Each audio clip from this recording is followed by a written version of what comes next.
No, hindi pwede. Hindi pwedeng basta na lamang mahinto ang mga pangarap ko. Nanggagalaiting saad ni Emma nang mabalitaan niya ang biglang pag-alis ni Khaled. Wala na tayong magagawa. Malungkot ni Annie ni Rose pero umiling si Emma. Nasa dormitoryo sila nang tumawag ang eskwelahang pinapasukan nila.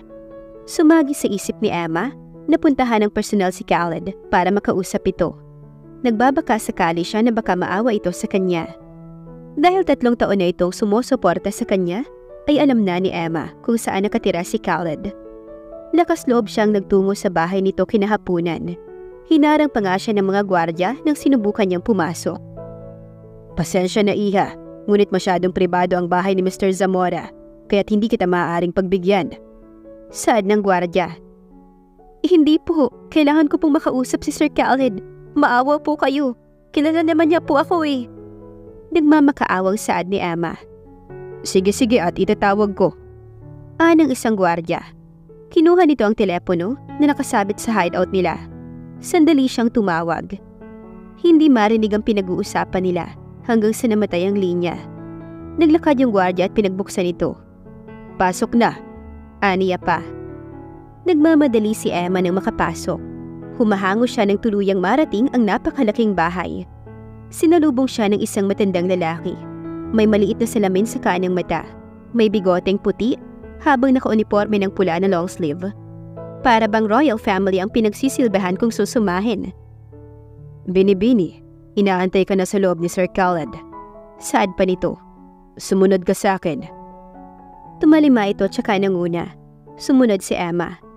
Napakalawak ng bahay. Para bang palasyo ang lawak ng entrada at mayroon pang tiles sa sahig. Bawat isa ay may gintong bituin na nakadesign. Lilinga-linga si Emma dahil sa ganda nun. Lalo siyang napalabi. Iniisip niyang sa ganda ng bahay na yon ay barya lamang kahit na ipagpatuloy ng 1 taon niya pa ang pag-aaral ng college na yon. Bagamat matagal na nitong sinusuportahan ang pag-aaral niya, kailanman ay hindi man lang niya nakita ang mukha nito, kaya tiniisip niyang matandang lalaki ito. Umakyat sila sa 2 palapag ng napakataas na bahay. Pagdating sa isang kwartong napakalaki ng pinto na may dragon na disenyo, ay dumagundong ang kaba ni Emma, pero kailangan niyang lakasan ang loob niya. Hanggang dito na lamang kita masasamahan, Binibini, sabi ng matanda matapos ay muli na itong tumalima. Napabuntong hininga si Emma matapos ay pinihit na ang seradura. Bumungad kay Emma ang napakalawak na kwarto na puno ng shelf na may lamang mga libro. Malayo pa siya sa kinalalagyan ni Khaled, kaya nagmamadali siyang naglakad. Nakatalikod kasi ito at nakatanaw sa kung saan. Sir? Tawag ni Emma.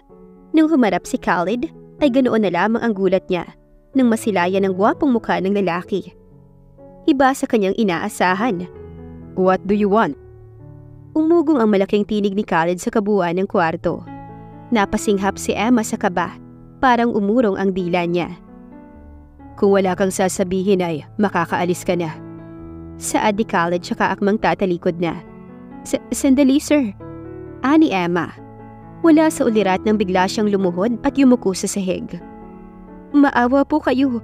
Ipagpatuloy niyo po ang pag-aaral ko. Napatigal si Khaled sa paghakbang. 1 taon na lang po kaya nakikiusap po ako. Saad pang minsan ni Emma. Nakikiusap po ako. Hindi na pwede.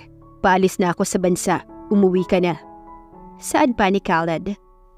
Lahat po ay gagawin ko. Ngumisi si Khaled. Humakbang siya at naupo sa sarili niyang paa. Pilit na sinalo ang mukha ni Emma. Napakalakas ng loob mo para sadyain pa ako rito. At ano naman ang magagawa mo para sa akin? Mapanuksong saad ni Khaled. Sabihin mo. Ano ang maiaalok mo para sa akin para gawin ko ang gusto mo? Tuso si Khaled at hindi ito basta-basta kumikilos ng walang kabayaran. Namasa ang luha ni Emma. Ang malaanghel niyang mukha ang siyang nagtutulak kay Khaled kung ano nga ba ang gusto niya. Wala po akong maibibigay sa inyo. Kung gusto niyo po kapag nakatapos ako ay babayaran ko lahat. Matapang na saad ni Emma pero nginisihan lang siya ni Khaled. Tingin mo ba pera talaga ang tinutukoy ko?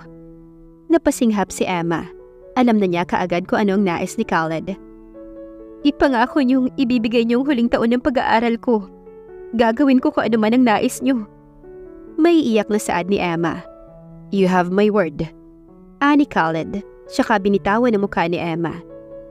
Naglakad siya papunta sa isang lihim na kwarto. Sumunod naman si Emma. Pagkapasok ni Emma ay nakaupo na si Khaled sa puti at malawak na kama. Nilakasan ni Emma ang loob niya. Hindi niya alam ang gagawin.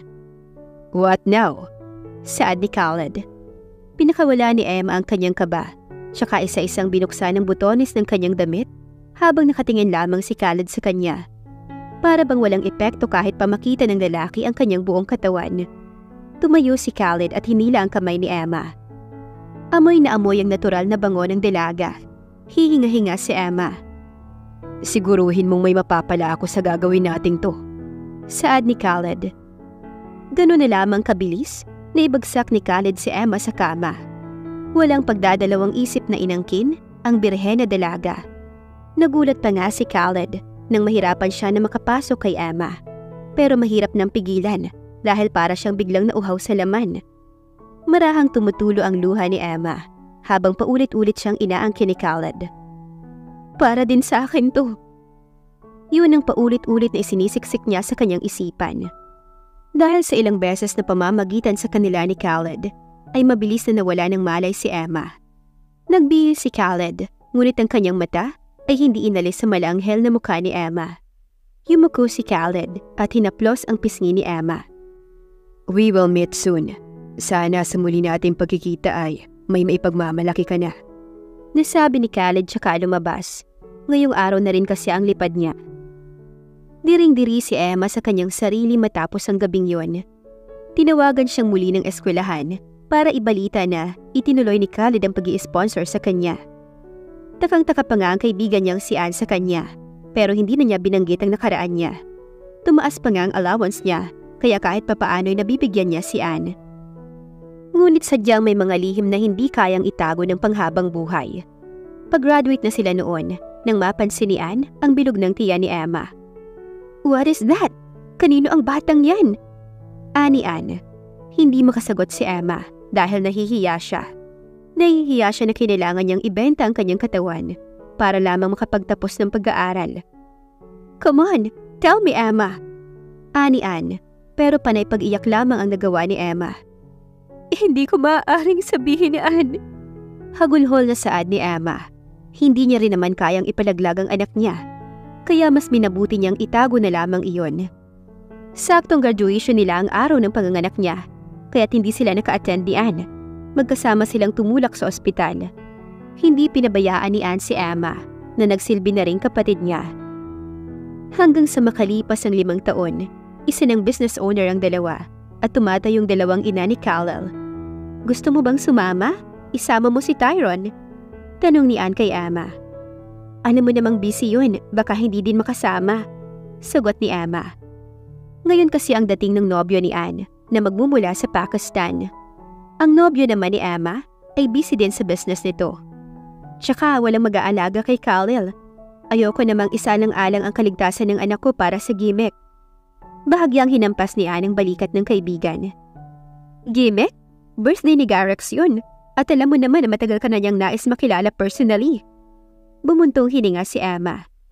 Ay, hindi ko pa sure pero pag-iisipan ko. Pagtatapos ni Emma. O sige, basta tawagan mo ako kung makakapunta ka ha. Pero aasa ako. Humalik lang ng kaunti si Anne sa pisngi ni Emma bago tuluyang umalis. Naupo si Emma sa sofa. Bagamat matagal na ang namagitan sa kanila ni Khaled, ay sariwa pa rin yon sa kanyang alaala. Oo nga't malaki ang kanyang naitulong kay Emma. Ngunit tumanim sa isip ni Emma, nagagantihan niya ang lalaking yun. Ipapakita niya kung sino ang babaeng minsan niyang sinamantala. Nang sumapit ang hapon ay umuwi si Khaled mula sa pribadong paaralan kasama ang sarili nitong yaya. Mom, I really missed you. Naglalambing ang bata nang yumakap sa ina. I miss you too, my little prince. How's school? Is everything okay? Yes, Mom. I'm outstanding. How about you? Did Tito Tyrone visit you? Aniya nung maupo sa sofa katabi ng ina. No, not yet. Why? Sinabi ba niyang dadalaw siya? Usisa ni Emma. No, Mom. That's good to know na hindi na siya pumunta. Nakangiting ani ni Khaled. Akyat po muna ako sa room ko, ma'am. Magpapalit po ako. Noon pa man kasi ay ayaw ng talaga ni Khalil kay Tyrone, kaya ganito ito kung magsalita. 6:00 nang akyatin ni Emma ang anak. Aalis si Mommy. Ayos lang ba kung maiwan kita dito? Saad ni Emma, nang abutan niyang nagsusulat si Khalil ng kanyang homework. Saglit itong nag-isip. Are you with Tito Tyrone? No, of course not. Si Mommy ang kasama ko. Darating kasi ang boyfriend niya. Really, Mom? Sayang, hindi po ako pwedeng sumama dahil gabi na. Basta po aantayin ko po kayo bago ako matulog, okay? Naninigurado na saad ni Khalil. Ngumiti si Emma tsaka hinagka ng noo ni Khalil. I love you, anak. Masuyong saad ni Emma. Bagaman mukha ni Khalid ang nakikita niya, sa tuwing titingin siya sa gwapo niyang anak, ay minahal niya ito ng sobra. Kung minsan nga ay nagdadalawang isip siya kung magpapakita pa ba siya kay Khalid. Baka kasi dumating sa punto na kuhanin ito sa kanyang anak niya. Mom, why do you need a boyfriend? Hindi po ba pwedeng tayo na lang? Mahal niyo po ako, mahal ko kayo. Ano pa po ba ang kulang? Ani Khalil. Napabuntong hininga si Emma. Hindi niya masabi sa anak na ito ang pumutol ng pagiging dapat na dalaga niya. Na hindi siya sadyang mabuo. Someday, maiintindihan mo rin. Ani ni Emma. Kumurap-kurap lang si Khalil. Bakit hindi na lang po ang dad ko? Hindi po ba kayo pwede? Usisa pa ni Khalil pero hindi nakasagot si Emma. Naging palaisipan kay Emma ang tungkol kay Khalil. Kung tama ba na sabihin niya kay Khalid na may anak sila. Ngunit paano? Gayong hindi nga niya alam kung nasaan ito. Sa isang cruise idinaos ang party. Papunta pa lang si Emma ay tanaw na niya ang samot-saring ilaw. Mukhang iba sa party na inaasahan. Mabuti na nga lang at dress na above nilang ang isinuot niya. Saan po kayo, ma'am? Bungad kay Emma ng gwardiya nang harangan siya papasok. Kaibigan po ako ni Anne. Emery po ang pangalan ko. Pakilala niya. Mukhang aware naman ng mga ito, kaya agad siyang pinapasok. Napatingala si Emma nang maramdaman niyang parang may nakatingin sa kanya. Sa tuktok ng cross ay may lalaking nakatayo sa madilim na parte. May hawak itong wine habang nakapako ang paningin kay Emma. Binaliwala na lang iyon ni Emma. Sa halip ay naglakad na siya papasok. Mga kilalang tao ang bisita ni Anne. Ang iba nga ay foreign pa. May mga nakabikini at ang karamihan naman ay nakashorts. Hindi naman kasi nabanggit ni Anne sa kanya na swimmer pala dapat ang isuot para hindi na siya pumunta pa. Emma! Sabik na saad ni Anne, tsaka siya nito niyakap. Salamat naman at dumating ka. Let's go, ipapakilala kita kay Garex.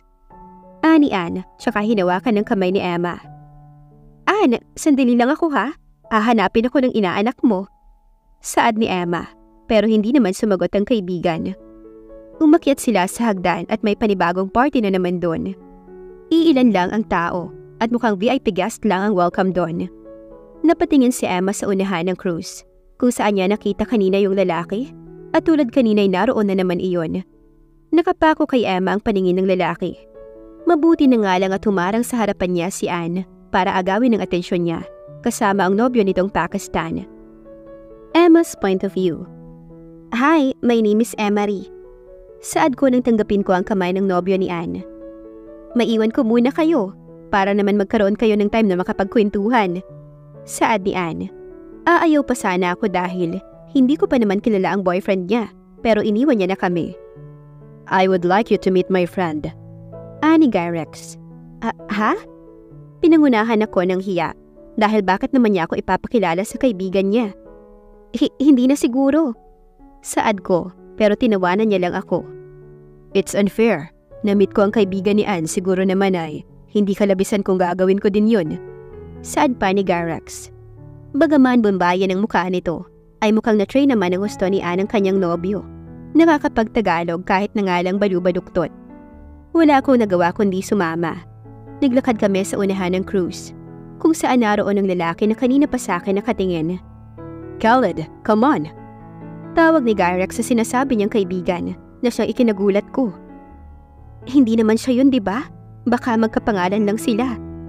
Yun ang paulit-ulit na binubulong ng isip ko, pero lalong nanlaki ang mga mata ko nang madinig ko ang yabag ng lalaki palapit sa amin. Hindi pa ako handang makaharap ang lapastanganan na lalaking yun. Lalo pang nalaki ang mga mata ko nang tuluyang lumabas sa maliwanag na parte ng krus ang lalaki. Hindi lang siya basta kapangalan ni Khaled, kundi siya talaga si Khaled. Si Khaled na siyang ama ni Khalil. Seryoso ang mata niya habang nakatingin sa akin. "This is Khaled Zamora, my best friend," ani Garex. Inalok ni Khaled sa akin ang maugat at malaki niyang kamay. "Nice meeting you, miss." Ani ay waring nag-aantay ng sagot ko. "Emery Tuazon." Saad ko, tsaka ko tinanggap ang kamay niya. "Tell me, did we met before? You look familiar." Ngumiti ako. "This is the first time we met, sir." Kaagad na sabi ko, tsaka ko binawi ang kamay ko. Nakahinga ako ng maluwag nang hindi niya ako matandaan, pero may kahalo iyong pait. Nakumpirma ko na walang halaga ang lahat ng bagay sa lalaking to. Ni hindi niya pinagkaabalahan na tandaan ako, ang babaeng nag-alay sa kanya ng dangal para lamang makatapos. "I'm sorry, I thought she was you." Ani ni Khaled. Gyrex, is it okay if I go first? My son is waiting for me. Sadyang nagpakita lamang ako dito para hindi magtampo si Anne. Saad ko. "Sure, why not? Ako na lang magsasabi kay Anne." Saad pa ni Gyrex. Maliit lamang ako ngumiti. Sandali kong pinasadahan ng tingin si Khaled na nakatanaw lang sa akin. Pero hindi ko na rin siya pinansin dahil baka traidorin ako ng puso ko. Baka masampal ko ang Khaled na to nang wala sa oras. Naglakad ako pababa. Minabuti ko na rin na umuwi na dahil tiyak na hindi naman ako mag-e-enjoy. Hindi ako mapapakali dahil alam kong nasa paligid si Khaled. Hindi ko na rin inantay pa si Anne. Nang makalabas ako ng cruise, ay muli akong tumingala. Naroon na si Khaled. Nawari kinikilala niya akong talaga. Khaled point of view. Sigurado akong kilala niya ako. Ang mga mata niya ang nagsasabi nun. "What? Did she hook you up?" Pangaalas ka sa akin ni Gyrex. "No, hindi siya ang bibihag sa akin." Saad ko tsaka ko nilagok ang alak na nasa aking baso habang pinagmamasdan ng babaeng paalis. Maya-maya pa ay lumapit sa amin ng girlfriend ni Gyrex. "Love, this is Khaled Zamora, my best friend." Pakilala ni Gyrex sa akin. Tulad nung Emma kanina, ay may gulat din sa kanyang mga mata. Khaled? Sir Khaled?" Aniya sa akin. Sabay na kumunot ang noo namin ni Gyrex. Pareho naming hindi siya maintindihan. "Ako to, si Anne Jimenez, yung isa sa inisponsoran mo sa pag-aaral." Nakangiting Aniya pa sa akin. "Sandali, tatawagin ko si Emma. Baka sakaling maalala mo kami." Sabi habang nakangiting Aniya. "She's gone. Hinihintay daw siya ng anak niya." Ani Gyrex. Emma Tuazon." Kusang lumaki ang aking mga mata. Unti-unti ko siyang natandaan. Siya yung babae. Hindi ako nagkakamali sa pag-aakala na siya ang babae na yun.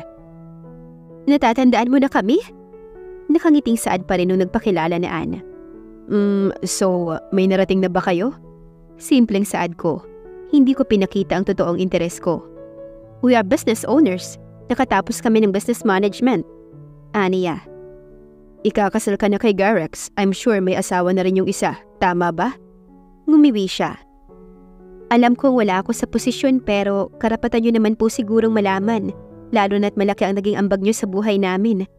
Alam niyo po ba, hindi kami naka-attend ng graduate namin." Aniya. "Napakadaldal nito." "Nabuntis po kasi si Ana at sumakto ang panganganak niya sa graduation namin." Nakangiwing Aniya. Tumaas ang kilay ko. Nakauwi na ako at lahat sa mansyon ko ay hindi pa rin ako makamove on. Kahit sinusubukan kong kalimutan ang sinabing yon ng nobya ni Gyrex. Iminagsak ko ang aking katawan sa kama. Hindi pwedeng anak ko ang batang dinala niya noon. 6 na taon nang nakararaan. Madaming pwedeng mangyari, kaya't hindi ako pwedeng mag-conclude. Pero para akong inuusig ng konsensya ko, kaya't minabuti kong tawagan ng isang kilalang agent para paimbestigahan si Emma. Nasa opisina na ako nang dalawin ako ni Tally. 2 taon ko na siyang girlfriend, pero hanggang ngayon ay wala akong plano na magpakasal sa kanya. Isa siyang modelo at nais niya pangaraw na pangalagaan ng kanyang figure. "Hi, baby!" Malambing na Aniya.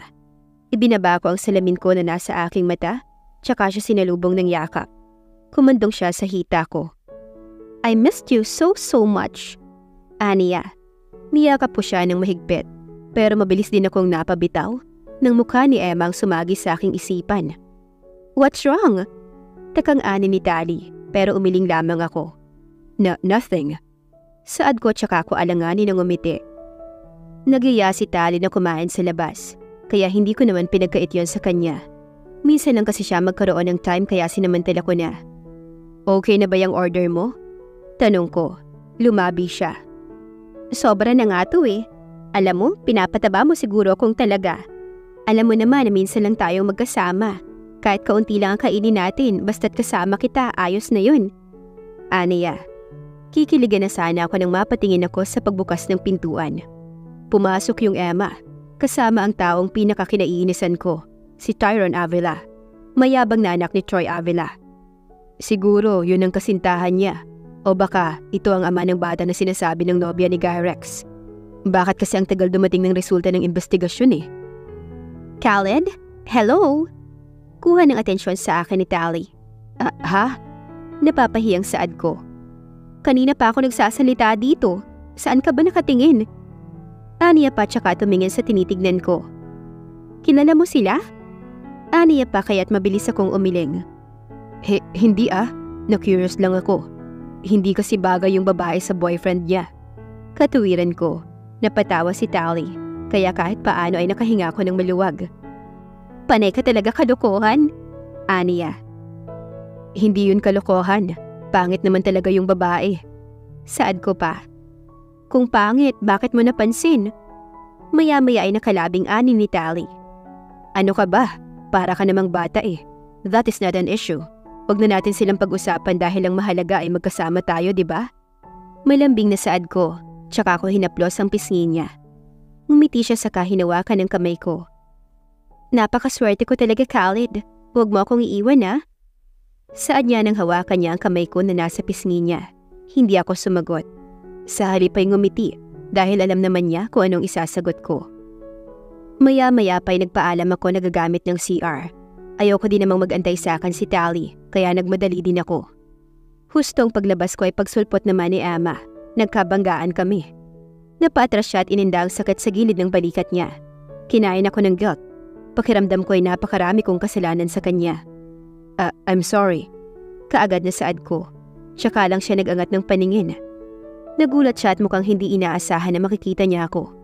Maganda na siya noon, pero mukhang mas gumanda siya ngayon. Para siyang manika. Hindi ko sadyang mabangga ka. Huling saad ko tsaka ako umalis. Pinilit kong gawing natural ang aking sarili sa harap ni Tali. Dahil ayokong mag-isip siya na may gumugulo sa aking isipan. Pero lalo akong natuliro nang may sitter na pumasok kasama ang batang inaalagaan niya. Nanigas ako sa aking kinalalagyan. No, this can't be. Hindi ko naman anak ang batang yun, hindi ba? Yun ang paulit-ulit na sumasagi sa aking isipan. Gusto kong kumbinsihin ang sarili ko. Ngunit paano? Gayong parang nakikita ko ang sarili ko sa batang yun. Minabuti ko nang yayain si Tali kaagad dahil kung makikita niya ang batang yun, ay baka maging mitsa pa ng hiwalayan namin. Lalo kong ginipit yung agent na kinuha ng kaibigan ko. Gusto kong makakuha ng mas matinong kasagutan. 3 araw na nakalipas bago siya tumawag sa akin. Sir, we find nothing. Aniya sa kabilang linya. Kumunot ang noo ko. Pinagloloko ba ako nito? Wala naman po kaming nakuha na kahit na ano. Wala pong kinikilalang ama yung bata. Single po yung babae ng halos 3 taon. How about that guy? Tukoy ko kay Tyrone. Wala po siyang kinalaman sa mag-ina, sir. Aniya, kaya mas lalo akong kinain ng kaba. Wala sa ulirat na pinatay ko ang linya. Kung wala siyang nakarelasyon ng matagal na panahon, tiyak na ako ang ama ng batang yun dahil birehan siya ng makuha ko. Pero hindi ako pwedeng umasa sa kung ano lang ang hinala ko. Yun ang bagay na dapat kong kumpirmahin. Ella's point of view. 1 linggo na ang nakararaan mula na mag-cruise ang landas namin ng Khaled na yon.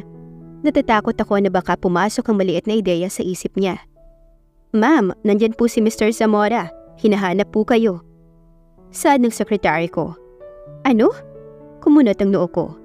Gusto kong dinadalaw ako ng mga mayayaman dahil ibig sabihin ay may interes sila sa business ko.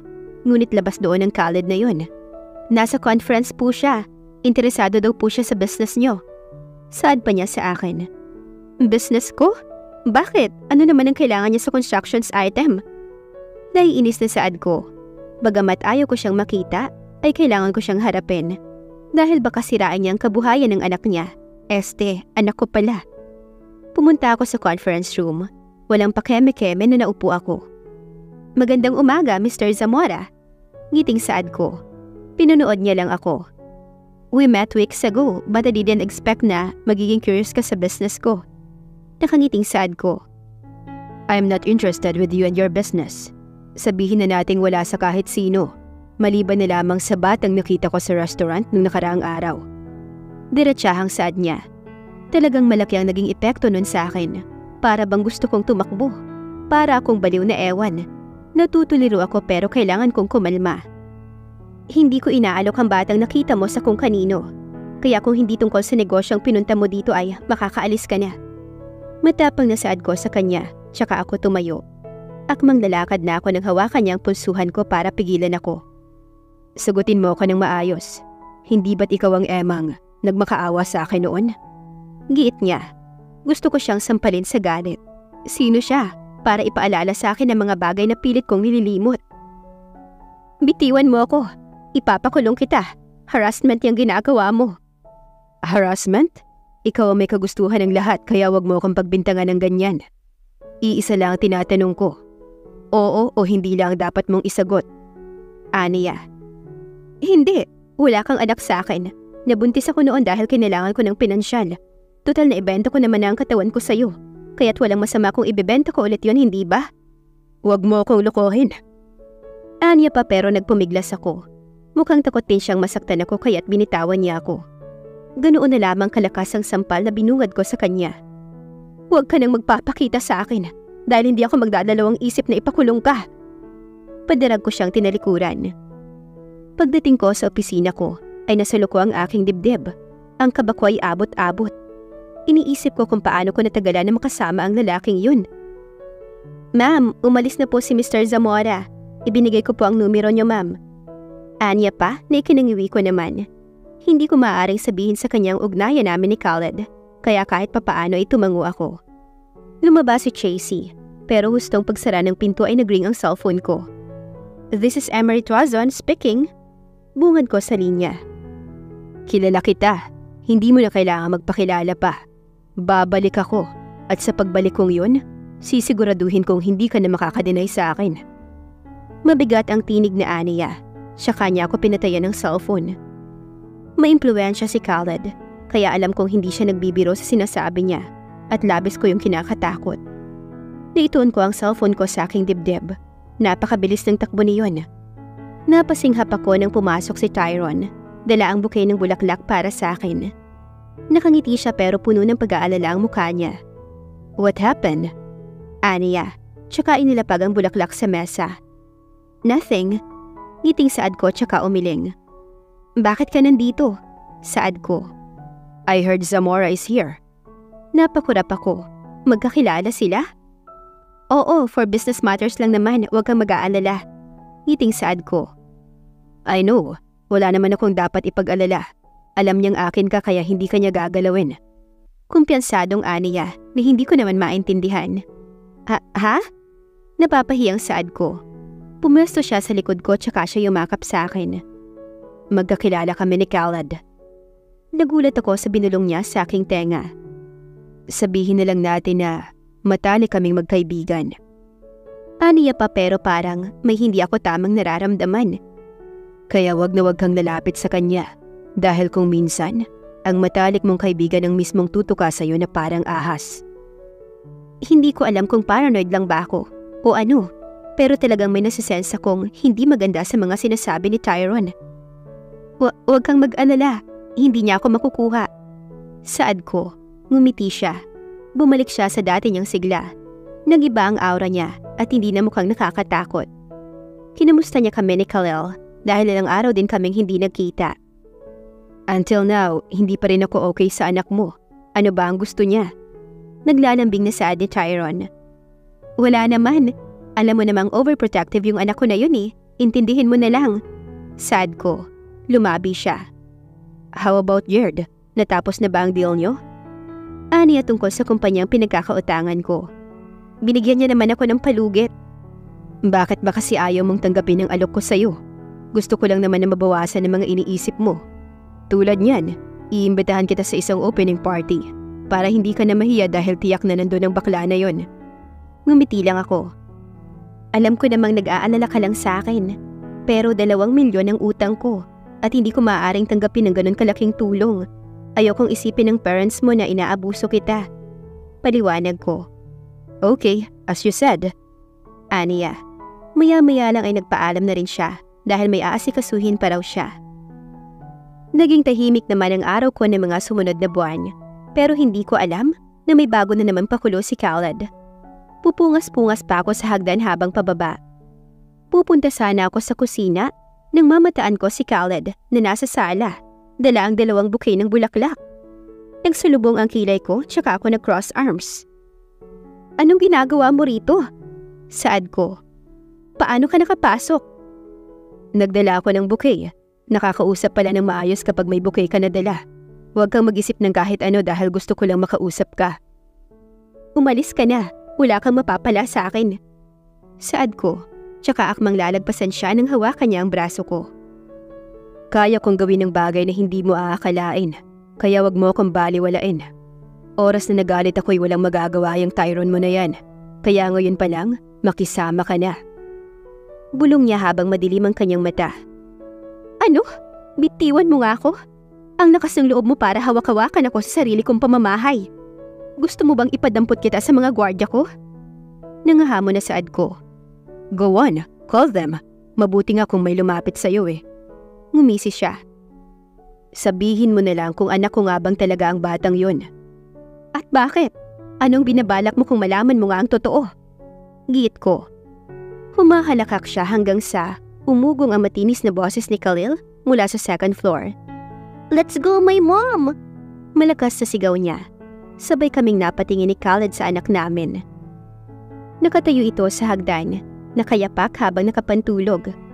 Nagtatakbo siya palapit sa amin. Titig na titig si Khaled kay Khalil. Nabitawan niya ako. Niyakap ako ng anak ko. Mom, are you okay? Sino po ba ang taong yan? Galit na aniya. Hindi ako sumagot. Kahit si Khaled ay hindi malaman ko anong sasabihin. Para siyang napipi habang nakikita ng malapitan ng anak niya. Bakit mo hinahawakan ng mommy ko? Nakasimangot na bulyaw niya kay Khaled. Nothing, baby. I just wanted to talk to your mom. Aniya. Para akong kinalabutan nang tawagin niyang baby si Khalil. Tinignan ko ang reaksyon ng anak ko. Napakurap siya at para bang pinipisilang puso niya. Who are you to call me baby? I don't know you, mister. Ani ni Khalil habang nakayakap sa bewang ko ang kanyang braso. Napaatras ako nang maupo si Khaled sa sarili niyang paa para maging kalibel niya si Khalil. Listen, little guy. Ani Khaled. Nanginginig ang kamay niya nang hawakan niyang uluhan ni Khalil. Kahit ako'y natatakot. Mukhang ito na ang simula ng lahat. Kung bakit magiging magulo ang buhay naming mag-ina. I am Khaled. Wala pang siguradong sagot pero itataya ko ang lahat. Ako ang daddy mo. Aniya. Umatras kami ni Khalil. Lumayo ka! Sino ka para pumasok sa buhay naming mag-ina? Mind your own business! Saad ko. You are my business now, Emma. Nag-iigting ang mga panga niya. Alam kong naiinis siya dahil hindi ko sinasabi ang totoo. Pero hindi ako papayag na malaman ng anak ko na bunga lamang siya ng pananamantala ng walang hiya niyang ama. Wake up, Mr. Zamora. In the first place, may mga sarili tayong buhay at karelasyon. Kaya wag kang umasta ng ganyan sa harap ko. Tumayo siya at nandidilim ang mga mata niya. I told you, babalik ako nang hindi ka na magde-deny. Oras na mapatunayan kong anak ko ang batang yan, ay kukunin ko siya at kakasuhan kita dahil sa pagtatago mo sa akin. Kaya ngayon pa lang, binabalaan na kita. Kung ayaw mong mawala sa iyong anak mo, habang maaga pa'y magsabi ka na ng totoo. Anya pa sa kakamitin na likuran. Nang makalabas siya ay napasalampak ako. Parang nangihina ang lahat ng mga buto ko. Mom! Nag-aalalang saad ni Khalil. Are you okay po? Bakit po, Mom? May problema po ba? Totoo po bang siya ang daddy ko? Napahagulhol ako dahil sa sunod-sunod na tanong ni Khalil. Pinagmasdan ko ang anak ko. Ang isipin na mawawala siya sa akin ay para akong pinapatay. No baby, hindi. Hindi siya ang daddy mo. Saad ko tsaka ko hinaplos ang pisngi niya. Pero mom, bakit po ganito ang puso ko? Napahawak si Khalil sa kanyang dibdib. Bakit po magaan ang loob ko sa kanya? Bakit po naniniwala ko sa kanya na siya po ang daddy ko?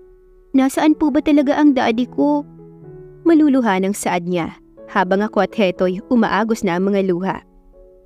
Anak, please, hayaan mo muna si mommy, please lang. Kukurap-kurap siya ng tumango. Iniwan niya ako at umakyat muli sa kwarto niya. Itinayo ko ang sarili ko. Hindi pwedeng ganito. Kailangan kong gumawa ng paraan para hindi niya makuha ang anak ko. Nang araw ding iyon na nakipagkita ko kay Anne, pinaspo niya na nga ang tiket nila papalawan dahil sa akin.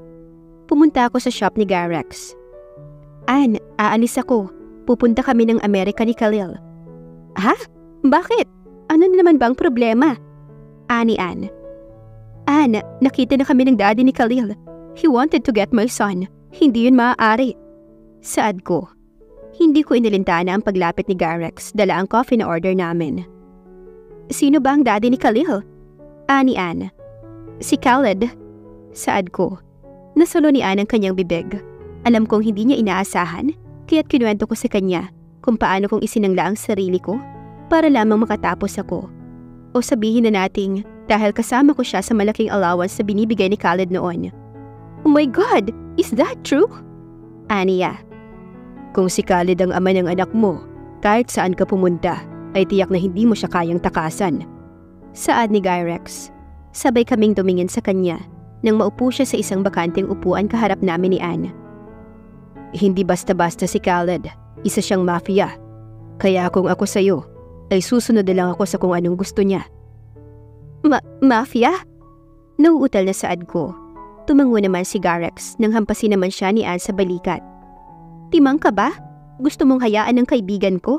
Nakuhanin na lang ng Khaled na yon ng anak na kami ang nagpalaki? Kahit ako hindi ako papayag eh.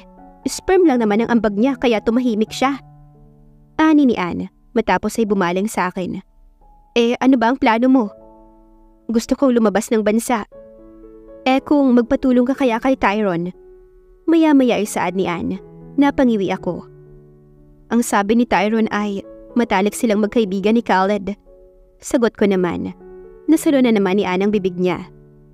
Bakit parang pinaglalaroan kayo ng tadhana at panahon? Nasabi ni Anne.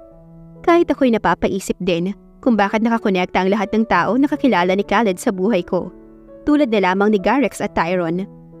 Wait, Tyron? Kumunot ang noo ni Garex. Tyron Avila? Pagkukumpirma pa niya.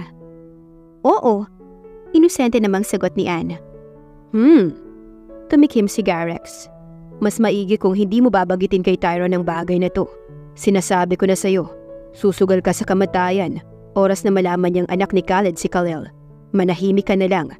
Ngayong nalaman ko na ang bagay na yan, hindi lang ito usapan sa pagitan niyo ng anak mo, kundi sa pagitan ni Tyron at Khaled. Ano bang sinasabi mo? Saad ko kay Garex. Alam kong mahihirapan siya sa pagtatagalog, pero kailangan kong malaman. Just ask Khaled. I'm not in the position to tell about their story. Saad ni Garex. Tuloy ay naging palaisipan sa akin ang lahat. Kung ano nga ba ang nakaraan ng dalawang yun. Sinundo ko si Khalil sa school niya. Masayang-masaya siya nang sumakay ng sasakyan. Hawak ang malaking robot na di-remote.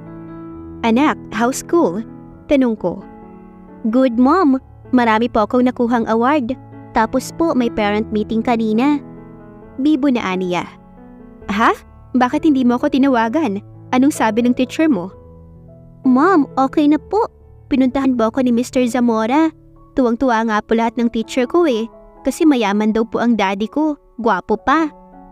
Masayang ani niya at kaya nahinto ko ang kotse. Anong sabi mo? Galit na saad ko. Mom, okay naman po eh. Tsaka hindi niya naman daw po ako kailangan na tawagan ko siyang daddy dahil wala pang result. Mom, okay lang naman po yun, di ba? Sabi ko po okay na puntahan niya tayo. Basta wag niya po akong kukunin sa inyo. Aniya habang nilalaro ang robot niya. Anak, hindi pwedeng ganun. Hindi mo pa kilala ang lalaking yun. Pero mom, Hindi niya naman po ako pinapakitaan ng masama. Sa totoo lang po, Mom, mas magaan po ang loob ko sa kanya kaysa kay Tito Tyron. Baka po crush kayo ng Mr. na yun at balak niya pong manligaw kaya nagpapanggap na daddy ko. Tingin mo po, Mom. Pero sabi po ng teacher ko, magkamukha po kami eh. Napapaisip pang saad niya. Napabuntong hininga ako. Marahil ay hindi ko na nga yata kayang pigilan ng tadhana. Kusang nagtatagpo ang lahat. Mom, what if makipaghiwalay ka na po kay Tito Tyron? Ani Khalil nang makababa na kami. What? Then? Wala po. Baka po ang Mr. pala na yun ang nakatadhana sa inyo. Tatawa-tawang saad niya. My God, Khalil, hindi magandang biro yan. Saad ko. Pakiramdam ko ay nararamdaman niya rin na si Khalid nga ang ama niya. Mommy, hindi naman po ako nagbibiro eh. Anya at saka pinihit ang siradura ng pinto. May pagtataka sa akin dahil ang alam ko ay nilock ko yun. Pumasok kami ni Khalil. Napalunok ako nang abutan ko si Tyron na nasa sala. Kalmado siyang nakaupo sa sofa, ngunit pailalim kong titigan ako. Umakyat ka na anak. Saad ko habang nakatingin ako kay Tyron. Nito mga nagdaang araw ay kapansin-pansin ang pagbabago ng attitude niya. Come here, love. Sarkastikong aniya, tsaka bahagyang tinapik ang sofa na malapit sa kanya. Marahan akong naglakad palapit sa kanya. Inakbayan niya ako.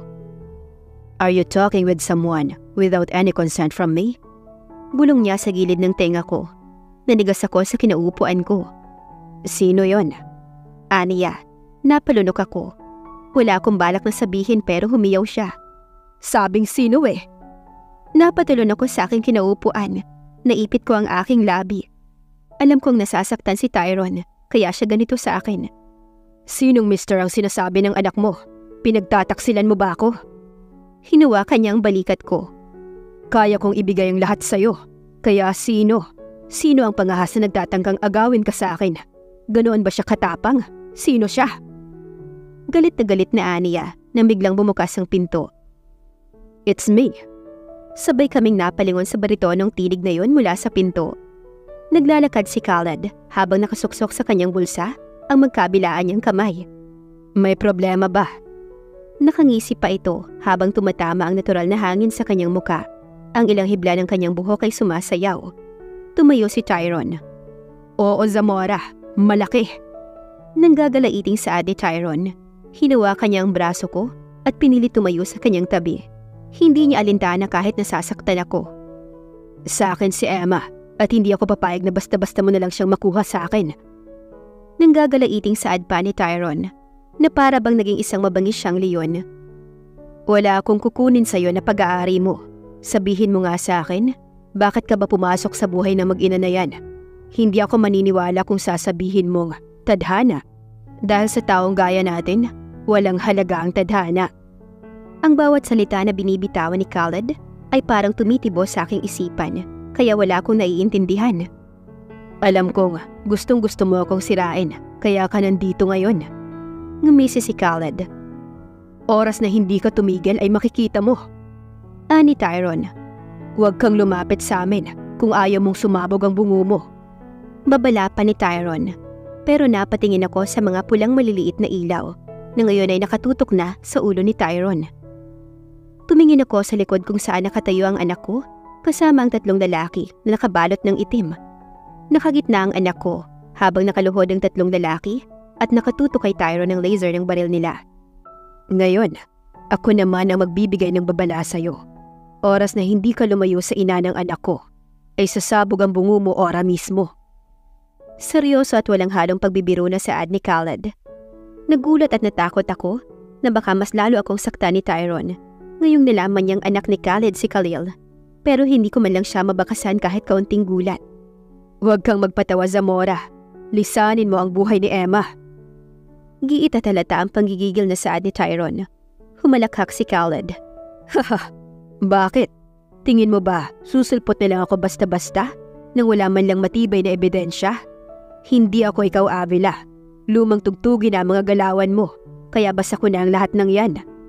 Palagi mong itatanim sa isipan mo na palaging nasa dulo ang pangalan mo kapag ako ang kaharap mo.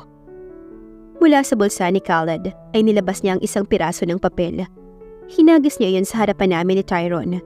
Hindi yun nalintana ni Tyrone, kahit na bumagsak pa iyon sa sahig. Para bang wala siyang pakialam, basta nakatuon lamang ang atensyon niya kay Khaled. Copy lamang yan, pero nakasaad yan kung anong ugnayan ko sa babaeng binabakuran mo. May nobya ka, Khaled! Giit pa ni Tyrone. Hindi ko yan ipagkakaila dahil mahal ko si Tally. Aniya, parang pinisilang puso ko. Alam ko naman na walang kahit na anong ugnayang namagitan sa amin, pero ako pa rin ang ina ng anak na inaangkin niya. Si Khalil lang ang kailangan ko. Tugtong pa ni Khaled. Kunin mo ang anak mo kung siya ngayon talaga, pero hindi si Emma. Okay. Sarkastikong sagot ni Khaled, tsaka kami nilagpasan. Nilingon ko kung saan papunta ang pangahas na ama ng anak ko. Papunta siya kay Khalil. Ano ba? Bitawan mo ako, Tyrone! Sad ko nang sinubukan kong humakbang. Ayaw niyang bitiwan ng kamay ko. No, sa akin ka na mag-i-stay. Sa ayaw at sa gusto mo. Giit ni Tyrone. Bitiwan mo ako, Tyrone. Walang magdidikta sa nais ko. Kailangan ako ng anak ko. Bitiwan mo ako. Sad ko pa habang patuloy sa pagpupumiglas. Pero bigo ako. Nang makababa si Khaled, ay hawak na niya ang kamay ng anak ko. Napaluha ako. No, baby. Hindi ka pwedeng sumama sa kanya. Sa akin ka, anak. Natatarantang saad ko, kasabay ng pag-agos ng luha ko. Mom, hindi naman po kita iiwan. Basta magtiwala ka po kay Daddy.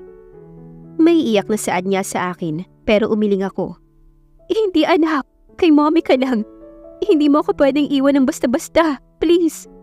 Tumigil ka. Galit na saad ni Tyrone. Maya-maya pa'y pumasok ang matandang lalaki. Sa pagkakaalala ko, ay siya yung naghatid sa akin dati kay Khaled nung minsan makipagkasundo ako. Parang walang pinagbago ang mukha niya. Ikinagagala kong makita kang muli, Binibini. Seryosong aniya, matapos ay napatingin kay Khalil. Masaya po akong makilala kayo, young master. Ako po si Gidon. Iyahatid ko na po kayo sa kotse. Saad pa ng binata. Mom, just trust him.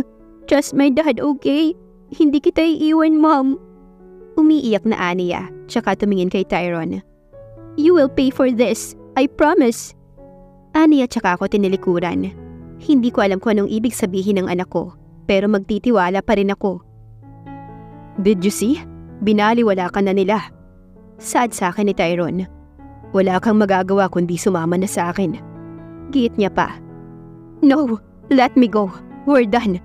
Ngayong nakita ko na ang tunay mong ugali, ayoko na. Hindi mo bababago ang lahat ng nasa isip ko.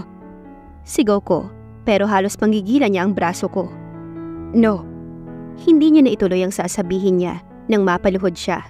Napatingin ako sa tuhod niya na ngayon ay may tumutulo ng dugo. Nakangiwi siya habang iniinda ang sakit. Tyrone? Nagaan na lang saad ko, pero may humawak sa pulsuhan ko.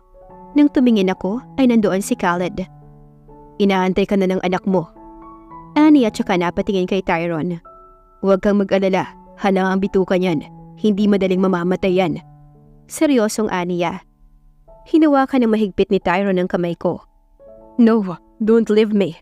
Ani ni Tyrone sa akin, pero malakas na inalis ni Khaled ang kamay niya sa akin. Let's go, don't mind him. Aniya. Kahit ayaw ng isip ko ay kailangan kong sumama dahil baka hindi na niya ibalik ang anak ko. Mommy! Sabik na saad ni Khalil, napahagulhol siya. Sorry po kung iniwan ko kayo, Mom. It's okay, honey. Don't cry. Maayos na si Mommy. Hindi mo kailangan mag-sorry, anak. Saad ko habang hinahaplos ang likod niya. Let's go. Saad ni Khaled, natigilan ako. Let's go saan? Puno ng katanungan ng reaksyon ko. Sa bahay ko. Hindi magiging mabuti ang pagstay niyo sa bahay mo. Lalo at may nangyari kay Tyrone. Saad ni Khaled. May tama naman siya, kaya kahit ayaw ko ay sumakay na ako sa kotse. Sa backseat pa nga sana ako sasakay, pero pinagtulakan ako ni Khalil. Gusto niyang sa tabi ako ni Khaled maupo, kaya wala akong pamimilian. Nasa daan na kami, nang makarinig ako ng kiliti sa tawa ni Khalil. Nakakatuwa po kayong tignan. Aniya habang sagad ang pagkakangiti. Nakikita ko siya sa salamin na nasa harapan ng kotse. Bagay po kayo ni Mommy, Dad. Aniya. Umirap ako dahil hindi ko gusto ang ideya na yun. Samantalang ngiting-ngiti naman si Khaled. Malandi, kahit na may kirelasyon na kinatutuwa pang binubuyo siya sa iba. Ipapaliwanag mo lahat sa akin. Matigas na bulong ko, pero tulad kanina ay nginisihan niya lang ako. Such a wife Aniya na kinangiwi ko. Napakalandi talaga. Akala niya siguro'y makukuha niya ako sa mga paganigan nito. I still don't like you. Hindi porke sumama kami sa iyo ay may magbabago na. Saad ko para linawin ang mga bagay-bagay. Wala akong inaasam na masama bukod sa pagiging ama ng anak ko, kaya kumalma ka. Hindi ako mahilig tumanggap basta kung hindi naman inaalok. Tanda mo naman siguro kung paanong nabuo si Khalil. Aniya pa, tsaka ako inikitan at ngumisi. Nakakainis, manyak. Tulog na si Khalil na makauwi kami sa mansyon ng daddy niya, sa lugar kung saan nabuo si Khalil. Nag-aagaw na kasi ang dilim at liwanag nang makarating kami doon dahil malayong-malayo talaga ang bahay niya sa amin. Karga ni Khaled ang anak ko nang iakyat niya ito. Alam kong hindi magiging komportable ang anak ko kung malalayo sa'yo, kaya magkatabi na lamang kayo. Aniya, kahit hindi mo sabihin ay gagawin ko. Mataas ang tinig na saad ko. Oh, ano pang inaantay mo? Saad ko sa kanya nang hindi ko man lang siya kakitaan na may balak siyang lumabas. Sabi mo ay ipapaliwanag ko sa iyo ang lahat. Nakataas ang kilay na Aniya. Hindi rin porke na nagkaayos kami ng anak ko ay aasa ka nang magugustuhan kita. Tandaan mo, may girlfriend ako. Para akong sinampal ng katotohanan dahil sa walang hiyang Khaled na to. I'll wait for you. Huwag ka na magsuot ng sexy dahil hindi naman ako madaling akitin. Irap na Aniya. Tsaka naglakad palabas. Nakagat ko ang pang-ibabang labi ko. Ngali-ngali ko siyang batukan kung hindi ko lang naiisip na nandito kami sa bahay niya. Nag-half bath lang ako. Binuksan ko ang closet na nandoon. Nagsuot ako ng pajama at t-shirt. Paglabas ko ay wala sa sala si Khaled. Walang hiya talaga yun. Talaga bang balak niya akong pahirapan? Alam niya naman na hindi ako taga rito sa bahay niya. Naiinis na saad ko. I'm here. Aniya mula sa labas ng bahay. Sisilip-silip sa akin habang nakangisi. Para bang siyang-siya na makitang hinahanap ko siya. Padarag akong lumapit sa kanya. Tell me everything. Masungit na saad ko. Everything? Tumaas ang kilay niya. Ask me, I'll answer it. Aniya tsaka nag-cross arms. Tinaasan ko siya ng uso. Paano kayo nagkakilala ni Tyrone? Naiinis na saad ko. Are you sure do you want me to answer it? Baka lalo mong ilayo sa akin ang anak ko oras sa sinabi ko sa'yo. Eh di mas maganda. Naniningkit ang mata ko. Gusto ko nga na wag ka nang lumapit sa anak ko eh. Anak ko. Giit niya. No, anak ko lang. Saad ko. Anak natin. Tuldok niya, kaya't hindi ako nakasagot. Okay, I'll answer it. Magkalaban kami ni Tyrone mula pa noon, bago ka pa dumating sa buhay ko. At kailan ako dumating sa buhay mo? Manigas ka, no? Sasagutin ko pa ba o gaganyan ka na lang? Naging seryoso ang tinig niya, kaya tumikhim ako at umirap. Mapipilitan ako makinig ng wala sa oras. May girlfriend ako. Lahat ng naging karelasyon ko ay inagaw niya. Si Tali ang huli. Sinubukan niya pa rin, but sadly, he can't. Gusto niyang masaktan ako dahil nagbabakasakali siya na sa ganoong paraan ay makakaganti siya sa akin. Ganti? Bigla akong natahimik. Nagmula ang alitan sa mga magulang namin. Namatay pareho ang mga magulang namin dahil sa engkwentro. Pero ang kayamanan nila ay nakapangalan sa akin dahil sinangla iyon ng parents ni Tyrone. Tingin ko ay hindi na ipaliwanag ng mabuti kay Tyrone ang katotohanan. Kaya ganoon na lamang ang galit niya sa akin. Kaya gaya nga ng sinabi ko, hindi gumagana ang tadhana sa amin ni Tyrone. Naniniwala ako na sinasadya ang lahat. Hindi kanya mahal. He wants to use you and Khalil laban sa akin. Kaya nga hindi ka maaaring bumalik sa bahay mo hanggat hindi ko nasisiguro ang seguridad niyo. Hindi ko isasaalang-alang ang kaligtasan ng anak ko sa Tyrone na yon dahil dyan sa katigasan ng ulo mo. Paano mo nasisiguro ang bagay na yun? Mafia ko, Emma. Alam ko ang lahat. Ngumisi siya. Ngisi na alam niyang makakapagpalambot sa akin. Minabuti kong iiwas ang paningin ko kaysa humanga na naman ako sa kanya tulad noon. How about Khalil? Paano mo nasigurong anak mo siya? Ngumisi na naman siya. Eyes on me. Ani at saka hinawakan ang ilalim ng mukha ko. Ginawa niya iyon para makuha ang atensyon ko. Hindi mo maiintindihan kung hindi mo iintindihin. Pwede mo akong titigan. May karapatan ka dahil ako ang ama ng anak mo. Inalis ko ang kamay niya sa mukha ko. Pwede ba? Tigilan mo na ako sa kakaganyan mo. Sagutin mo ang tanong ko. Huwag kang mag-alala. Marahil ikaw ang ama ng anak ko, pero hindi ako magkakagusto sa'yo. Giit ko. Ngumisi siya. Dila at ngipin nga nagkakagatan kahit na habang buhay na silang magkasama. Kaya yung mga kataga mo ay maaari pang mabago. Namusa siya tsaka tumingala. Noon pa man, gusto ko nang magkaroon ng sariling pamilya. Pinapangarap kong kamukha ko ang magiging anak ko. Dahil gusto ko siyang magmana ng lahat ng ari-arian ko. Kaya't nang malaman ko na nagbuntis ka, ay hindi ako nagdalawang isip na magpaimbestiga. I told you, hindi ako magpapakita sa iyo ng hindi sigurado. Nagpa-DNA ako. Hindi ako makapaniwala na magagawa niyang lahat ng iyon ng ganito kabilis. Paano mo nakuha ang loob ng anak ko? Simple lang. Kibit balikat niya. Sabi ko'y damahin niya kung ano ako sa buhay niya. Matapos kong ikwento sa kanya ang lahat, pati ang resulta ng DNA. Bagaman nilayo mo siya sa akin ng mahabang panahon, ay ugali at isip ko ang namana niya. Napakatalino ni Khalil. Hindi siya kayang utakan kahit na ganyang edad pa lamang siya. Napasinghap ako. Totoo ang lahat ng sinabi ni Khaled.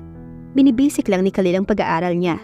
At tulad nga ng sabi niya, ay ugali talaga ni Khaled ang nakuha ng anak ko. Nagbuntong hininga ko. Hay, mukhang wala na akong magagawa. Hindi ko na maitatakas ang katotohanan. Nasabi ko. Hinawakan ako ni Khalid sa balikat, pero hindi ko akalain na yayakapin niya ako. Thank you very much. Sa dami ng tao sa mundo, ikaw pa lamang ang nakakapagbigay sa akin ng hindi matatawarang regalo. Masuyong aniya. Pahinga ka na, mommy ng anak ko. Nang bitawan niya ako ay tumalikod siya at naglakad-lakad habang ako ay naiwan na nakatulala habang nakatanaw kay Khaled. Khaled's point of view. Ilang araw mo akong hindi tinatawagan, hindi ka rin nagpaparamdam. Ano bang ginagawa mo? Nagtatampo na saad ni Tali nang puntahan ako sa opisina. Wala naman, may mga importante lang talaga akong dapat unahin. Simpleng sagot ko. Mas importante pa sa akin? Wari saad niya, tsaka akmang uupo sa kandungan ko, kaya't minabuti kong tumayo sa kinaupuan ko. Hindi ba at pabor naman sa'yo kung mabisi ako dahil marami ka rin namang ginagawa lalo na sa karir mo? Sagot ko. Pero Khaled, 2 weeks. 2 consecutive weeks na wala kang paramdam. What the fuck is that? Ano mo ba ako? Don't act me like that, Tali. Pumikit ako at huminga ng malalim. Bakit? Anong akang sinasabi mo? Wari nagugulo ang aniya. Tingin mo ba magkakaganito ako ng walang dahilan? Ask yourself, Tali. Ask yourself bago ka mag-complain sa akin. Saad ko tsaka ako siya iniwanan sa opisina. Pumunta ako sa comfort room ng mga employee ko. Itinuon ko ang 2 kamay ko sa sink at tinanaw ang aking sarili sa malaking salamin. Hindi ako to. Hindi naman ako ganito kay Tali. Kinakausap ko ang aking sarili sa salamin. Binuksan ko ang gripo na naroon at binasa ang aking kamay. Hinagod ko ang kamay ko sa aking buhok. Si Tali, siya ang mahal ko at alam kong yun ang totoo. Pero bakit? Bakit nang makita ko siya sa party ni Garex ay nagulo niya ng ganun kabilis ang isipan ko? Napapikit ako pero kaagad din na napadilat dahil sa pag-ring ng phone ko. Kinuha ko yon sa bulsa ko tsaka ako sinagot. Yes, anak. Si Khalil kasi ang nasa linya. Dad, pwede mo po ba akong sunduin sa school? Bakit? Nasaan ang mommy mo? Usisa ko. Hindi pa po siya dumarating, Dad. Kanina pa po ako nakatayo dito sa tabi ng guard. Nasaan si Alex? Hindi mo ba siya kasama? Nagpaalam kanina, Dad, pero hindi na po bumalik eh. Katwira ni Khalil. Okay, I'll be there in a minute. Bye-bye, I love you. Saad ko tsaka ako pinatay ang linya. Mabilis akong humakbang para buksan ang pinto ng comfort room na yon. Pero luha ang mukha ni Tali ang bumungad habang hawak ang cellphone sa kamay niya. So, totoo nga ang sinabi ni Tyron sa akin. Luha ang saad niya. Nakatingin lang ako sa kanya. I'm sorry. Saad ko pero malakas niya akong sinampal. Bakit? Bakit kailangan mong magsinungaling sa akin? Bakit mo ako niloko? Bakit hindi ka nagsabi ng totoo? Palahaw na iyak niya, pero hindi ako kumibo. Tsaka na tayo mag-usap, Tally. Saad ko. Akmang lalabas na ako nang hawakan niya ang kamay ko. Please, wag mo akong iwan. Ako ang piliin mo. Pakiusap, Khaled. Ako ang piliin mo. Basag ang tinig na aniya, pero napayuko ako. Alam ko na ang totoo, Callie. Kung nagsabi ka sa akin ng totoo, baka ikaw ang pinili ko. Tsaka na tayo mag-usap dahil kailangan ako ng anak ko. Saad ko, tsaka ko inalis ng marahan ang kamay niya. Anak mo ba talaga? O yung mommy ng anak mo? Tanong niya pa, pero hindi ko na siya pinakinggan pa. Drive ko ang kotse ko nang pumarada ako sa school ni Khalil. Kagad akong bumaba para salubungin siya ng yakap. Did mom call you? Bungad ko. No, Dad. Hindi po tumawag si mommy. Kasama niya naman po yung guard na binigay niyo, hindi ba? Naniniguro ang tinig ni Khalil. Napaka-protective niya pagdating sa mommy niya. Hati kami sa obligasyon kay Khalil. Kapag hindi pwede si Emma, ayaw kong pumapalit sa kanya para sunduin ang anak namin. 2 weeks na nga sa akin si Khalil dahil pinag-iingatan namin na masaktan siya ni Tyrone. Pero sa pagkakaalam ko'y nasa ibang bansa na si Tyrone.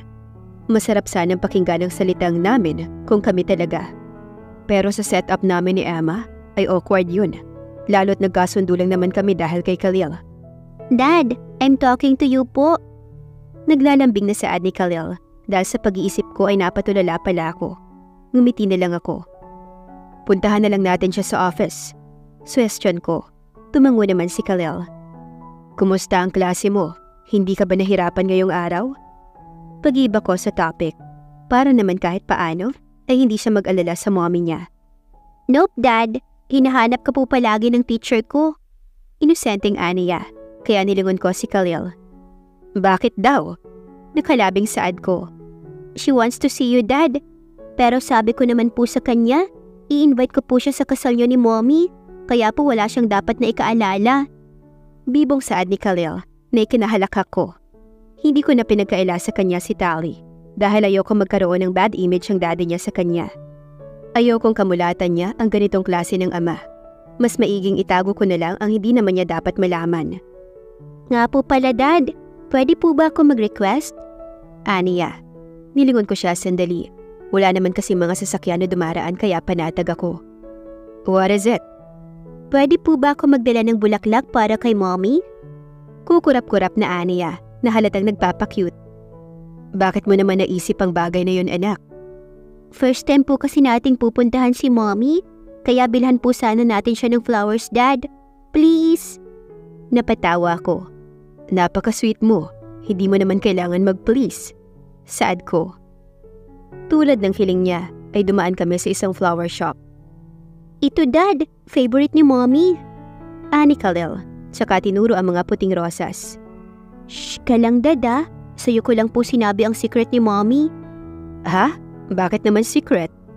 Syempre po. Sabi niya kasi noon, ang pwede ko lang maging daddy ang taong kayang ibigay ang pinakapaborito niyang bulaklak.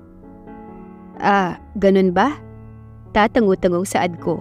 Alam ko naman na iba-blackmail niya lang ako at sasabihin niya sa mommy niya na ako ang bumili ng flowers na yun. Napaka-sweet talaga ng batang to. Sigurado kong napakaswerte na magiging asawa niya someday. Pagdating sa kumpanya ni Emma, ay nakuha kaagad namin ni Khalil ang atensyon ng mga empleyado. Ang dinig kong usap-usapan nila ay ang pagiging magkamukha namin ni Khalil. Dad, pinag-uusapan po nila tayo? Inosenteng ani ni Khalil. Hinawakan ko ang uluan niya, tsaka akong umiti. Hayaan mong tumingin sila sa'yo. Hindi ka naman mababawasan kung titignan ka nila. Humahanga na ang mga yan sa kagwapuhan mo. Biro ko. Sabik na sumakay sa elevator si Khalil at sabik din na bumaba. Dad, hawakan niyo po ko. Ako po ang magbubukas ng doorknob. Ani at saka ibinigay sa akin ng bulaklak. Ngumiti ako at saka ako pinisilang pisngi niya. Napakatalino mo talaga. Sarkastikong saad ko. Nag-thumbs up naman siya sa akin. Sagot po kayo, Dad. Aniya pa na napailing na lamang ako at sinundan siya. Pagbukas niya ng pinto, Mom! Sabik na aniya. Inabutan namin na abala si Emma sa kung saan. Baka inventory ng company niya. Tumingin siya sa akin at sa bulaklak na hawak ko. Napalunok ako. Ano kayang ginagawa nito sa buhay? Nagpapaganda ba siya? Hi! Aniya, napatingin ako sa hita niyang nakabalandra. Isang maling galaw lang ay makikitaan na siya. Hindi naman porket nanganak na ay basta-basta na lang. Umirap ako. Bakit ko ba siya pinapakialaman? Si Khalil lang nagpabili nito para alam mo lang. Sad ko. Baka kasi magalit na naman siya at sabihin na umaasa ako. Advance pa naman ang isip niya. Talaga? Salamat! Aniya, kinuha niya yung bulaklak na nilapag ko sa mesa. Siya din ba ang namili ng kulay? Usisa niya. Hindi po, Mommy. Si Daddy po. Kaagad na saad ni Khalil. Talaga? Tumingin siyang muli sa akin. I told you, hindi ako naniniwala sa tadhana. Dahil kapag may gusto ako ay kusang napapasakin. Si Khalil ang pumili ng kulay na yan. Dire-diretsong saad ko. Kinakitaan ko ng lungkot ang mukha nilang mag-ina. Pero wala akong magagawa. Ayokong magsinungaling.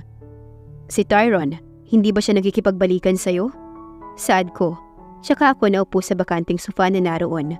Tumayo naman si Emma para ilagay sa vase na may tubig ang bulaklak na binili namin ni Khalil. Hindi na, tsaka ayoko rin naman. Baka masaktan niya lang si Khalil in the future. Aniya. Hininto niya ang ginagawa tsaka niya inalis ang salamin sa mata. Napakaganda ni Emma. Bagay ang pagkakaipit ng kanyang buhok. Para siyang hot mama. Then ano nang plano mo sa buhay mo? Tumanda ng ganyan? Tanong ko habang abala si Khalil sa paglalaro. Kung may darating para sa akin, aantayin ko na lang siguro. Nakangiting Aniya nang bumalik sa upuan. How about me? Napatingin siya sa akin at talagang inosenteng-inosente ang mukha niya kaya napatawa ko. Anong how about me? Aniya. Tuloy ay napatingin na sa amin si Khalil dahil sa malakas na tawa ko. I mean, ako. Ano din kaya ako sa future ko? Sad ko. Kasama mo si Tali, syempre. Ano bang inaasahan mo? Magkakaroon ng kapatid si Khalil kay Tali. Pero kung pwede, wag muna ngayon. Antayin niyo munang magkaroon ng sapat na pag-unawa ang anak mo. Tumaas ang kilay ko. Ano na naman kaya ang mga sinasabi nito? Totoo naman, natatakot ako na baka magtampo sa iyo ang anak mo, lalo na't bini-baby mo siya. Ikaw? Tanong ko. Ayan na naman siya sa inosente niyang reaksyon. Ano ako? Ang pisngi niya ay namumula na mukhang dahil na naman sa inis. Ayaw mo bang maging baby kita? Seryosong saad ko. Humagal pa kang malakas na tawa ni Khalil. Dad, gusto po ni Mommy ng cuddle niyo. Kinikilig na saad ng anak ko. Nakikinig pala siya sa biruan namin ng mommy niya. Tigilan niyo nga akong mag-ama? Ani ni Emma habang pinamumulahan na ng mukha. Ikaw Khalid, itigil mo ang kakabiro mo sa akin dahil hindi ako natutuwa. Mamaya marinig ka ni Tali. Paano kung sabihin kong seryoso ako? Ano kaya ang gagawin mo? Ngumiwi siya tsaka lumapit sa akin nang gagalaiti ang muka. Sabing tigilan mo eh. Ani Emma, napatawa ako. Yee, si Mommy, talagang lumalapit pa kay Daddy. Nanunuksong saad ni Khalil. Matagal na kaming hiwalay ni Tali para alam mo lang, malay mo mawala ang galit mo. Seryosong saad ko, natigilan siya. Hanggang ngayon ay hindi ka pa rin nagbabago. Natutuwa ka pa rin pag may ibang nirereto sa'yo. Umirap siya. Hindi naman. Naisip ko lang na parang ayokong pahirapan ang damdamin ng anak ko. Masarap magkaroon ng buong pamilya. Sinserong saad ko. Mula sa abandonadong pamilya kaya't hindi mo ko maiintindihan. Pero sure ako na alam mo kung ano ang pakiramdam ng mag-isa sa buhay at yun ang iniiwas ko sa anak natin. Totoo? Hiwalay na kayo? Curious na Aniya. Bakit? Natuwa ka rin ba? Biro ko nang umuso siya. Hindi pa malinaw ang lahat, Emma.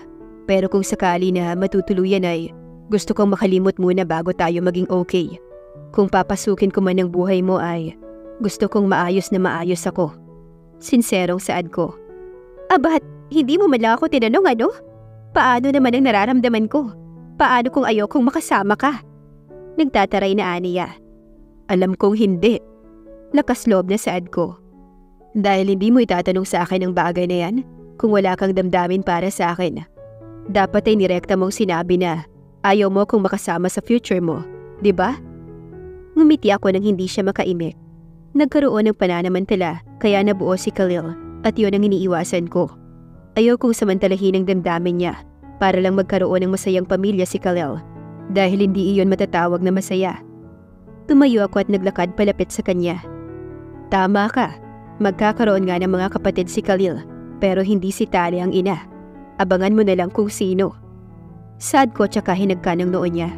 Tulad noon ay napatulala na naman siya. Nilapitan ko si Khalil at sandaling nagpaalam sa kanya bago ako tuluyang lumabas ng opisina ni Emma. May problema ka na naman ba?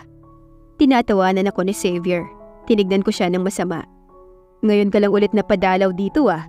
Stop asking, will you? Naiinis sa saad ko. Ano? Nalaman mo na ba? Sarkastikong saad niya. Tinignan ko siya ng masama. May alam ka ba? Salubong ang kilay na saad ko. Oo naman, sabi ko nga, hindi ako makikialam sa mga problema mo. Hulihin mo kung gusto mo, dahil wala ka namang tiwala sa lahat, hindi ba? Ewan ko sa'yo. Naiinis sa saad ko. O siya, hintayin mo na lang ah. Ngising saad ni Xavier, tsaka ako iniwan. Mukhang malakas talaga ang pananalig niya. Nasusundan ako ni Tali dito. Inubos ko na lamang ang alak na nasa baso ko. Dapat talaga nagstay na lang ako sa bahay ni Emma para nakasama ko siya. I mean, sila. Nakusuksok ang kamay ko sa bulsa ko nang maglakad ako palapit sa kotse. Nakahawak na nga ako sa handle ng pinto noon at pasakay na lang nang may humawak sa braso ko. Paglingon ko ay luha ang mukha ni Tali ang sumilay sa akin. Kasabay noon ang malakas niyang sampal sa mukha ko. Ito ba? Ito ba ang bagay na mas mahalaga kaysa sa akin? Ani at saka pinakita ang picture kung saan nakahalik ako sa noo ni Emma. Aware naman ako na may mga tauhan si Tyrone doon, kaya hindi na ako nagulat. Huwag mo akong pilitin ngayon. Saad ko, tsaka akmang sasakay na ng kotse nang hatakin niya ako. Hindi ako laruan, Khalid. Ano? Ipaliwanag mo nga sa akin ang lahat? Luha ang aniya. Ipaliwanag? Walang emosyon na tanong ko. Inalis ko ang kamay niya na nakahawak sa braso ko. Paano kung ikaw ang hingan ko ng paliwanag? Anong paliwanag? Biglang tumigil ang pag-iyak niya. Napalitan ng pag-aalangan. Hindi ako tanga, Tali. Alam mong hindi ako basta-bastang tao. Tingin mo ba may tatago mo sa akin ang lahat? Ano bang sinasabi mo? Aniya pero umiling ako. Alam na alam mo kung gaano ko ka-hate ang Tyro na yon, pero pinagpatuloy mo pa rin. Sabi mo, ayaw mo, di ba? Sabi mo, hindi papasa sa'yo ang katulad niya. Pero what now? Alam ko ang lahat. Bakit, Tali? Bakit kailangan mong ipagamit ang katawan mo sa kanya? Hindi ko na napigilan pang pagtaasan siya ng boses. Tapos ina-expect mo na magpapaliwanag ako sa'yo? Sige, ipaliwanag mo nga sa akin ang ginawa mo. You cheat on me. Khalid, it's just once. Lasing lang ako noon. Tila natutulirong saad niya. Nasalo ko ang aking noo. Once? Bakit? Ilan ba dapat? Alam ko naman kahit hindi mo sa akin sabihin. Alam kong alam mo ang tungkol kay Khalil. You plan everything. Katulong mo si Tyrone para may layo sa akin ang anak ko. Tama ba? No, hindi. Hindi totoo yan. Ganyan ba ang paliwanag na sinabi sa'yo ni Tyrone? Hindi yan totoo, Khalid. Nagmamakaawang aniya. Look, ikaw pa lang nasagot na ang tanong ko. Until now, nagkakausap pa kayo, hindi ba? Para saan pat hihintayin kita? This is the end, Tali. I'm breaking up with you. At iiwan kita ng babala. Huwag na huwag kang magkakamali na lapitan ng anak ko o kahit ang mommy niya. Ipaabot mo to kay Tyrone. Kaya ko silang ubusin. Oras na may nangyaring masama sa mag-ina na yon. Saad ko. Tsaka ako tuluyang sumakay ng kotse. Naging pabagal ng pabagal ang pagtakbo ng kotse ko. Iniisip ko kung dapat ko bang iwan ang anak ko. Kung kakayanin ba ni Emma si Khalil habang wala ako. Sa dami ng iniisip ko ay napatigil ako sa gilid ng highway. Nagbuntong hininga ako matapos ay hinawakan ko ang aking dibdib. Bakit ganun? Nag-break kami ni Tali, hindi ba? Bakit hindi ako nasasaktan? Bakit ganito ang pakiramdam ko? Parang mas sabik pa akong makita ang mag-ina ko kaysa balikan si Tali. Nalilito ako at ito ang ayaw na ayaw kong nararamdaman. Nang gabing iyon ay dumiretso ako sa airport. Kailangan kong ipahinga ang sarili ko. Kung hindi ay baka makagawa ko ng bagay na pagsisisihan ko. Emma's point of view. Anak, anong sinabi sa'yo ni Daddy? Saad ko habang hinahaplos ang uluhan niya. Mula kasi nung huling dalaw ni Khalid ay hindi na siya bumalik pa. Mom, babalik naman po si Daddy, diba? Hindi niya naman po ako iiwan ulit, diba? Nakikiusap ang tinig niya na sinang-ayunan ko ang sinasabi niya. Sabi niya, lalayo siya para sa atin. Pero kahit man lang ba pagsilip ay hindi niya kayang gawin. Namimiss ko na po siya, Mommy. May iyak ng saad ni Khalil. Alam kong namimiss ka rin ng daddy mo. Magtiwala ka lang sa kanya. Baka may inaayos siyang problema. Paliwanag ko. Kahit hindi ko naman talaga alam kung nasaan si Khaled. Kalahating taon na simula nang huli kaming magkita. May damdamin ako para sa kanya. Pero mahirap umasa. Lalo pat wala naman akong pinangahawakan. Hindi ko rin alam kung anong nangyari sa kanila ni Tally. Ang huling balita ko kasi ay pinatulan na nito ang offer na maging Hollywood model. Si Tyrone naman ay wala ng access dito sa Pilipinas dahil binana siya dito ni Khaled. Talaga namang nakakamangha ang taong yun. Naiintindihan ko na ngayon kung bakit hindi siya naniniwala sa tadhana dahil isa siyang makapangyarihang nilalang. Mabuti naman at medyo umukay-ukay na si Khalil. Saad ni Anne nang dalawin ko siya sa coffee shop. Medyo nakakalimot naman na. Mahal na mahal niya ang daddy niya kaya siya ganun at naiintindihan ko naman yun. Sagot ko. Maiba ako. Anong plano mo sa buhay? Ganyan ka na lang? Saad sa akin ni Anne. Ganyan na ano? Nanguhulang saad ko. Ganyan? Hindi ka na mag-aasawa? Mag-aalaga ka na lang kay Khalil habang buhay? Hindi ko alam, Anne. Ayokong magkaroon muli ng pagsisisihan. Baka saktan lang ng mamahalin ko ang anak ko. Hindi ko kaya. Parang hindi ko rin kayang makitang magkaroon ng kapatid si Khalil sa iba. Malungkot na nasabi ko. Yun din ang kinakatakot ko kay Khaled. Baka pagbalik niya, ay may nabuntis na siya. Sinasabi mo bang kahit si Khaled ay pagbabawalan mo rin? Tanong niya. Hindi naman, buhay niya yun kaya wala akong magagawa. Katuwiran ko. Paano kung mag-offer siya na maging kayo na lang? Saad ni Anne, napatigil ako. Hindi ko alam ang isasagot ko, pero sa totoo lang ay napaisip din ako. Paano kung pareho kayo ng nais? Gusto din niyang mas mapaiga si Khalil. Ano ang gagawin mo? Hindi ko alam, Anne. Hindi ko maintindihan ang sarili ko. Hindi ko alam kung kailan nararamdaman ng salitang pagmamahal dahil hindi ko pa naranasan ang bagay na yun. Yung kay Tyrone kasi ay alam kong kaibigan lang talaga ang turing ko sa kanya. Sinagot ko siya dahil sa tagal niyang nanliligaw sa akin. Hay, buntong hiningang saad ko. Naku, huwag ka na nga mag-isip. Iimbitahan kita. Yung kapatid ni Garex ay may pa-party. White dress ang isuot mo. Isama mo na rin si Khalil kung wala namang pag-iiwanan. Bili ni Anne. Nahiya naman akong tanggihan siya, kaya napa-oo na lamang ako. Mom, kailangan po ba talaga ng ganito ka-formal? Angal na saad ni Khalil habang sinusuot ko sa kanya ang suit na niregalo sa kanya ng daddy niya noon. Anak, hindi naman natin kilala kung anong klase ng tao bang pupuntahan natin. Ito naman kasing mommy Ann mo ay hindi kinumpleto. White dress lang ang sinabi niya. Alangan namang pag-white dressin din kita.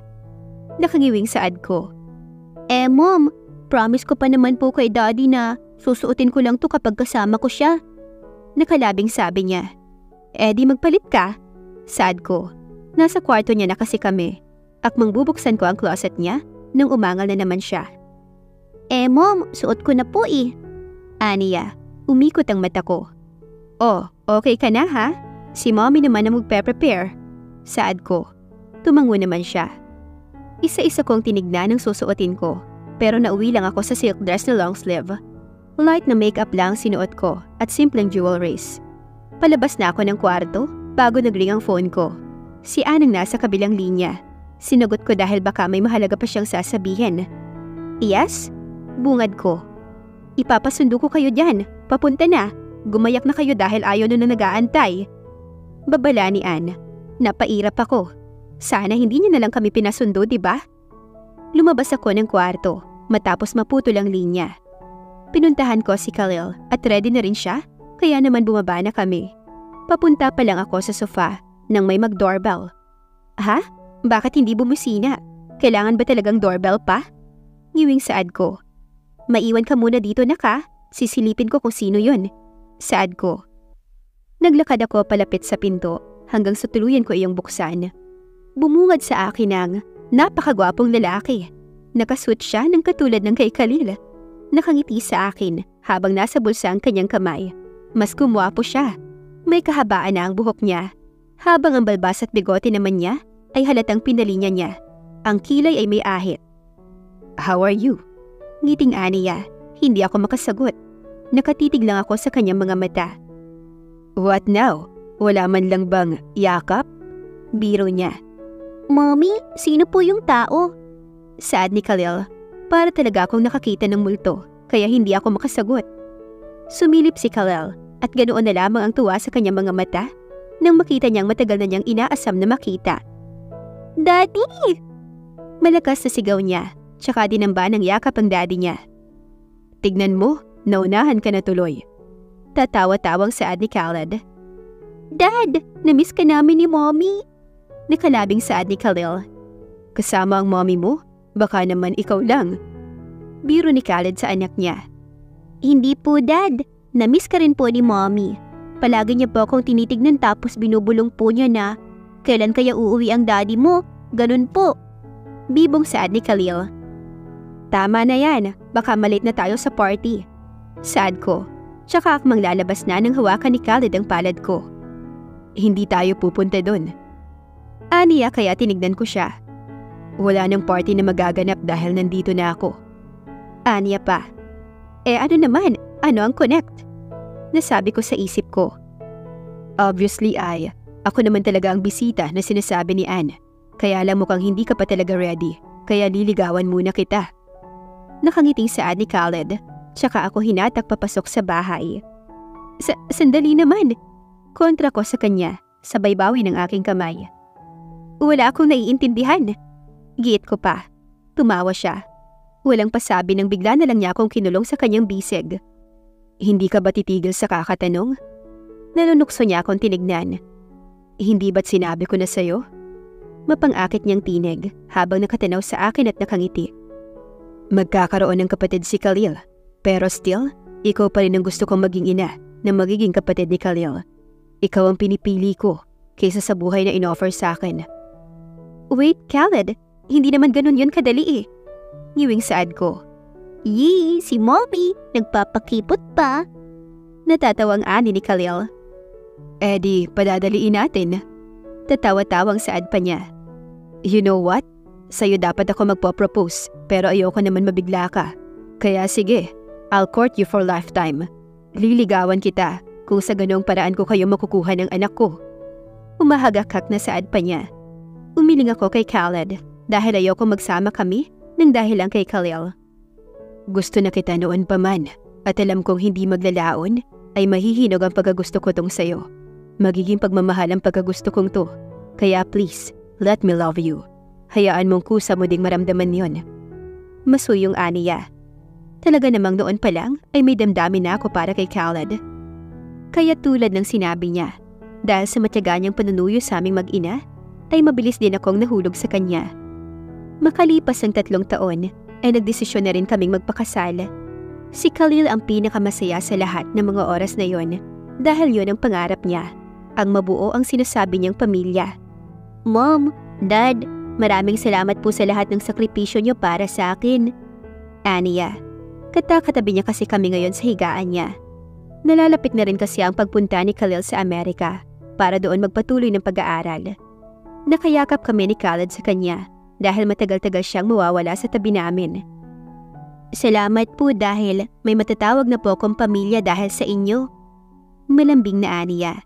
Nagkatinginan lang kami ni Khalid, tsaka kami ngumiti at yumakap na mahigpit sa kanya. Mahal na mahal ka namin anak ni Daddy. Palagi mong tatandaan yan. Saad ko, tsaka ko hinagkanong noon ni Khalil. Kung minsan talaga ay hindi mo kayang takasan ng iyong kapalaran, pero naniniwala ako na tao ang gumagawa ng kapalaran. Nasa atin kung anong buhay ang pipiliin natin. Tulad na lamang ni Khalid, iniwan niyang mabigat niyang obligasyon para sa amin ng anak niya. At sapat na yun para mapatunayan kung gaano niya kami kamahal ng anak niya.